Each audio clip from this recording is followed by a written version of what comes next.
અહેમદાબાદ મિત્ર ન્યૂઝની ટોપ 10 ખબરોમાં આપનું હાર્દિક સ્વાગત છે.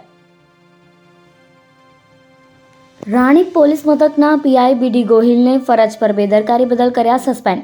અમદાવાદમાં રાણીપ પોલીસ સ્ટેશનમાં ફરજ બજાવતા પોલીસ ઇન્સ્પેક્ટર ભગીરથસિંહ ગોહિલને આજ અમદાવાદ શહેર પોલીસ કમિશનર GS મલિકે સસ્પેન્ડ કરવાનો ઓર્ડર કર્યો છે.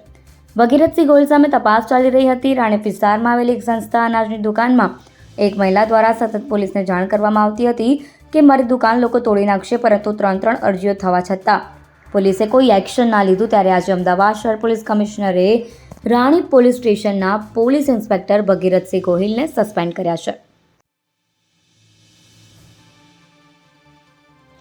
ભારે વરસાદથી અમદાવાદ ઉદયપુર હાઈવે પર ટ્રાફિક જામ. અનરાધાર વરસાદને કારણે અમદાવાદ ઉદયપુર હાઈવે પર પાણી ફરી વળ્યા છે. હાઈવે પર અનેક વાહન ચાલકો ફસાઈ જતા લાંબુ ટ્રાફિક જામ થઈ ગયો છે. આ દરમિયાન ફસાયેલા એક વાહન ચાલકે જણાવ્યું કે પાણીમાં ઘણી બધી ગાડીઓ ફસાઈ ગઈ છે. અમદાવાદથી ઉદયપુર અને દિલ્હીથી જયપુર જતી ગાડીઓએ હાઈવે પર ન આવવું જોઈએ. જ્યાં સુધી સ્થિતિ સામાન્ય ન થાય ત્યાં સુધી તેમને હાઈવે પરની કોઈ હોટલમાં રોકાઈ જવા માટે પણ આ વાહન ચાલક જણાવી રહ્યો છે.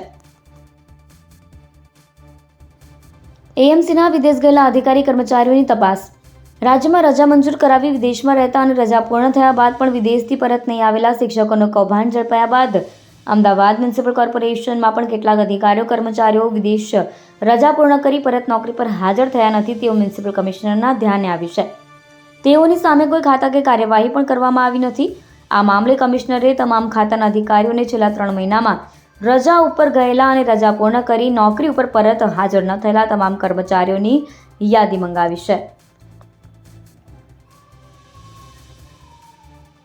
GTUના CCC કૌભાંડનો રિપોર્ટ.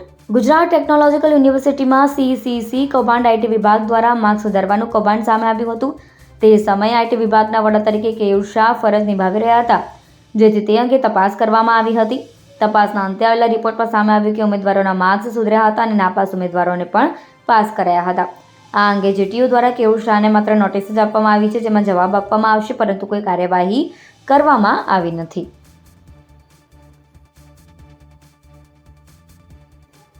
સિવિલ હોસ્પિટલમાં છેલ્લા 1 મહિનામાં ડેન્ગ્યુના 247 કેસ નોંધાયા.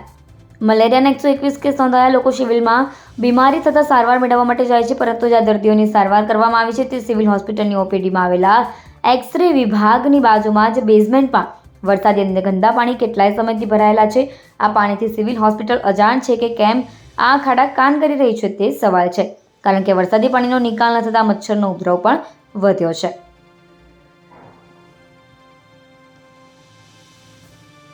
રોડ તૂટી ગયા હોવાથી લોકોને હેરાનગતિ. 52 કરોડના ખર્ચે મુહમ્મદપુરાથી સંસ્કારધામ સુધીનો 6 કિલોમીટરના રોડને VIP રોડ બનાવવાનું કામ શરૂ કર્યું છે.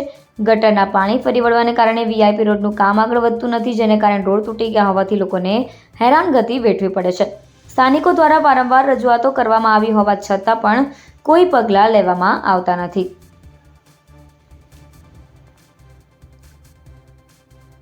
લાંચો ડ્રગ ઇન્સ્પેક્ટર ઝડપાયો.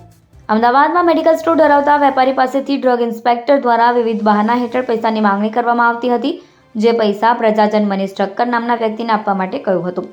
ડ્રગ ઇન્સ્પેક્ટર વતી 8,000ની લાટ લેતા ACBની ટીમે મનીષ ઠક્કરની ધરપકડ કરી હતી. ACBએ ડ્રગ ઇન્સ્પેક્ટરની સંડોવણીની તપાસ કરતા આરોપી ડ્રગ ઇન્સ્પેક્ટર મહેશ બક્ષી ફરિયાદીના મેડિકલ સ્ટોર પર આવેલા હોવાનું સાબિત થયું હતું, જે આધારે ડ્રગ્સ ઇન્સ્પેક્ટર મહેશ બક્ષીની ધરપકડ કરી છે. માધવપુરા સટ્ટાકાંડના માસ્ટરમાઇન્ડના ઘરે સર્ચ ઓપરેશન. માધવપુરા સટ્ટાકાંડના માસ્ટરમાઇન્ડ દીપક ઉર્ફે ડિલક્સ ધીરજલાલ ઠક્કરને ગુજરાત પોલીસે દુબઈથી પકડી લીધો છે. બીજી બાજુ 2300 કરોડના સટ્ટાકાંડમાં તેના બીજા કેટલાક મળતિયાઓ છે, જે તેની તપાસ કરવામાં આવી રહી છે. SMCની ટીમે મંગળવારે દીપકના થલતેજના તુલિત બંગલો પાસે આવેલા ઇન્દ્રપ્રસ્થ 8 ખાતેના ઘરે સર્ચ શરૂ કર્યું હતું, જે ઘરમાં દીપકના માતા પિતા અને પત્ની રહે છે.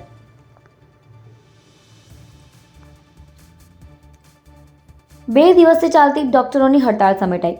મુખ્યમંત્રી ભૂપેન્દ્ર પટેલ સાથેની રાજ્યના ઇન્ટર્ન અને જુનિયર તબીબોની બેઠકને પગલે રાજ્યમાં 2 દિવસથી ચાલી રહેલી તબીબી હડતાળનો અંત આવ્યો છે. ગાંધીનગરમાં મુખ્યમંત્રી સાથે આંદોલનકારી તબીબોની મોડી સાંજે બેઠક યોજાઈ હતી. મુખ્યમંત્રીના સકારાત્મક અભિગમ અને રાજ્યના જરૂરિયાતમંદ નાગરિકોની સારવાર શુશ્રૂષાના વ્યાપક જન આરોગ્ય સંભાળ હિતને ધ્યાનમાં લઈ તબીબોએ આંદોલનનો અંત લાવીને હડતાળ પરત ખેંચી લઈ પોતાની સેવાઓ પૂર્વવત કરવાની ખાતરી મુખ્યમંત્રીને આપી છે.